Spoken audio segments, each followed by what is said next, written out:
I'm a 34-year-old man, and if you'd asked me a year ago, I'd have said my life was flawless.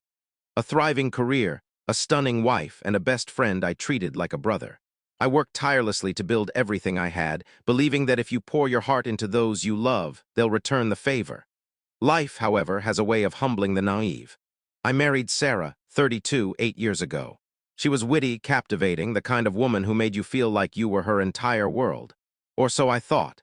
In truth, she craved constant admiration, a trait I didn't see until it was too late. Then there was Mike, 35, my closest friend. We'd been tight since college, always having each other's backs. He stood by me at my wedding, the best man I could have asked for. I helped him through tough times, got him jobs when he was down, lent him cash when he was broke, even let him stay at my place when he had nowhere else to go. Mike was always a bit of a mess, but I valued loyalty above all. For years, I poured my energy into my cybersecurity career, climbing the ranks with grueling hours. The pay was excellent, enough for Sarah to leave her job and live comfortably. At first, I was glad to provide. I didn't mind her days spent shopping, socializing, or dabbling in hobbies she'd quickly abandon. But then, things started feeling wrong. I'd come home drained after long shifts, and Sarah would be glued to her phone, smirking at messages before hiding the screen. Some nights she'd already be asleep, claiming exhaustion. Our connection dwindled to nothing. Mike started acting strange too. Normally easygoing, he began dodging my calls, bailing on plans, and leaving gatherings early. I assumed he was dealing with personal issues. I wasn't wrong. He was dealing with my wife. One night, after a brutal 14-hour workday, I got a call from my friend Tom, one of the few people I truly trust. "Hey man," he said, his voice uneasy. "Are you home?" I wasn't, I just left the office. "Why?" I asked, a pause, then, "I'm outside your place, I just saw Sarah let Mike in." They were all over each other. My gut twisted like I'd been stabbed. I didn't want to believe it, not without evidence. So instead of storming home, I parked a block away and watched. An hour later, Mike slipped out through my backyard. That was enough. I went inside and found Sarah asleep in our bed, the same bed she'd just shared with my best friend. I didn't confront her. I didn't say a word. I sat in the dark and planned. If they thought they could betray me and walk away unscathed, they were about to learn otherwise. I didn't sleep that night. I didn't yell or smash anything. I just sat there, staring into the void, feeling 8 years of marriage and 15 years of friendship crumble. I should have been raging, but instead I was calm. If they thought they could stab me in the back and move on, they were mistaken. I wasn't just going to get even. I was going to let them ruin each other. For the next 3 weeks, I played the part of the oblivious, devoted husband. I kissed Sarah goodbye before work, sent her sweet texts, and invited Mike over like nothing was wrong. I let them feel safe. The more secure they felt, the sloppier they got. Using an old phone of Sarah's, I turned it into a GPS tracker to monitor her movements. She was meeting Mike at hotels, empty lots, even in my own car. I accessed our shared phone plan and pulled their call logs, countless late-night chats. Then, using my cybersecurity expertise, I recovered deleted texts from her phone. That's when I struck gold. They weren't just hooking up, they were plotting a future together. Mike was urging her to divorce me, promising they'd live off my assets. Sarah hesitated, unsure of what she'd get in a divorce and reluctant to give up the comfortable life I provided. They weren't just betraying me, they were scheming against me, and that gave me something to work with. Once I had enough evidence, I started my plan. One evening, I sat Sarah down and fed her what she wanted to hear. "I've been working too much," I said, feigning guilt. "I haven't been the husband you deserve." Her face softened instantly. "Oh, honey, don't say that." "No, it's true," I pressed. "Let's take a trip, just us, somewhere special." Her eyes sparkled. She thought I was trying to save our marriage. Little did she know this was just the next step. I became more attentive, more trusting. I even encouraged her to pamper herself. "You deserve a break," I said one night as she scrolled her phone. "Maybe a spa day." She loved it. Meanwhile, I met with a top divorce attorney, a specialist in ensuring cheating spouses got nothing. I handed over the texts, videos, and receipts. She smiled. "This is going to be fun," she said. With the legal side in motion, I turned to Mike. I knew his weakness, his constant need for stability. He was always broke, bouncing between jobs, borrowing money from me. He'd finally landed a decent gig, but I had connections at his company. With a few discreet calls, I ensured he was put under scrutiny at work. Nothing blatant, just enough to make him sweat. Then I dangled a carrot. "I might have a lead for you," I told him over beers.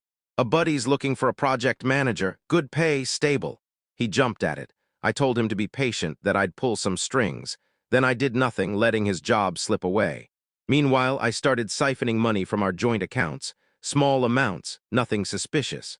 Over weeks, I moved thousands into a private account Sarah didn't know about. I also stopped paying our shared credit cards. By the time she noticed, she was deep in debt. "Honey, why's the mortgage late?" she asked one morning, staring at her laptop.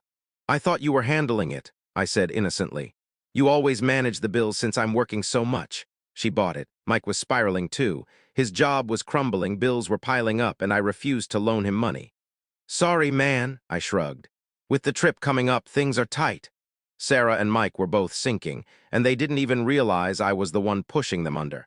I booked the vacation for 2 weeks later. In the meantime, I sowed discord between them. I sent Sarah anonymous texts hinting that Mike was using her for cash. I accidentally left my laptop open with a fake email about updating our prenup. I had a friend casually mention to Mike that Sarah was looking at apartments. By the week before the trip, Sarah was paranoid and Mike was desperate. Then came the final blow. One night while Sarah slept, I took her phone and sent Mike a text. "We need to talk. I think he's on to us." I scheduled it to send at 3 a.m. By the time Mike saw it, he was already on edge, and Sarah had no idea she'd sent it. When Mike got the text, he panicked and called Sarah. "What do you mean he knows?" he demanded. "What?" Sarah stammered. "I didn't send that. It's right here," Mike snapped. "Do you think he's on to us? Has he acted weird?" Sarah, now terrified, started questioning everything. Had I been too calm? Had she missed something? Then Mike slipped up. "If he knows, we need to act fast, start moving money now." Sarah froze. She'd already noticed the missing funds, and now Mike was telling her to steal from me. That's when her trust in him shattered. She dug into Mike's life and found out he was broke, jobless, and lying about everything. That night, she called him furious. "You said we'd have a future," she yelled. "You're just a broke nobody who can't hold a job." "Oh, and you're what?" Mike shot back. "A leech living off your husband's money." Just like that, they turned on each other. For the next week, I watched their world implode. Sarah and Mike fought constantly. Mike, desperate, made reckless choices. Sarah pulled away, realizing her perfect plan was falling apart. Then I pushed harder. Using a burner phone, I texted Sarah. "You don't think you're his only fling, do you?" She ignored it at first, but I kept sending hints that Mike was seeing other women. Then I created a fake social media profile for a woman named Emma, filled it with photos of a stunning blonde, and sent Sarah a message from another burner number. "Ask Mike about me. He said we were done, but we weren't." That night, Sarah lost it. She stormed to Mike's place, and they had a screaming match loud enough for neighbors to hear. Mike, desperate, made one last move. He called me. "Man, I gotta talk to you," he pleaded. "What's up?" I asked calmly. "It's Sarah. She's losing it. I know I should have told you, but we've been hooking up. I wanted to come clean, but she's acting crazy, accusing me of stuff." He was throwing her under the bus. "Perfect, you and Sarah?" I said, faking shock. "No way." I let him ramble, then hung up. The next phase was already in motion. Mike didn't know I'd already sealed his fate. I called his boss, Greg, and played the concerned friend. "Hey, Greg, just a heads up. Mike's been struggling at work, and I found out why. He's been sleeping with my wife and stealing from our accounts. I don't know if he'd do that at work, but I'd hate for you to get burned." Greg didn't need much convincing. Mike was already on thin ice. He was fired the next day. With his reputation trashed across the industry, he was done. Meanwhile, I turned to Sarah. I sent anonymized emails to her parents with screenshots of her texts with Mike, where she mocked them mercilessly. Her mom called her in tears. Her dad banned her from their home. Her support system vanished. I didn't blast it on social media. That's too crude. Instead, I messaged a private group chat with mutual friends. "Hey, some of you might have heard about Sarah and Mike." I didn't want to say anything, but since it's out there. "Yeah, they've been having an affair for months while I worked overtime. I've been quietly handling things, and just wanted you to hear it from me. I'll be stepping back for a bit, thanks for the support." Then I left the chat. The gossip spread like wildfire. Sarah's friends ditched her. Mike's buddies ghosted him. They were utterly alone. I waited until their lives were in ruins before confronting them. I invited Sarah to the house, her house now, technically. She showed up looking wrecked. No makeup, red eyes, hair a mess. "I don't know what's happening," she whispered, wringing her hands. "Everything's falling apart." I nodded. "That's rough," she swallowed. "Can we talk? Can we fix this?" "Fix what?" I asked. "Our marriage," she said desperately. "I messed up, but we can work through it. We have history." I raised a hand. "Sarah," I said, locking eyes with her, "you and Mike destroyed your own lives. I just made sure you had a clear view of the wreckage." Her lip quivered. Please, I cut her off. Your accounts are frozen because you let me handle the money. Your parents cut you off because you insulted them behind their backs. Your friends left because they see you for who you are. I stood and opened the door. You need to go, this isn't your home anymore. She sobbed, but I felt nothing. For the first time, she was feeling the pain I'd carried for weeks. Sarah had to sell the house. With no savings, no support, and no financial know-how, she's scraping by in a cramped apartment. Mike's broke, jobless, blacklisted, and tried fleeing to another city, but his reputation followed. They didn't even stay together, they blamed each other and split within weeks. I moved on. I sold my old place, relocated to a vibrant city, and started fresh. Every cent I took from Sarah went into launching my dream company. A year later, I got a text from Mike. Man, I know we screwed up, but you ruined my life. I stared at the screen, then replied, No, Mike, you did. Blocked, I was free.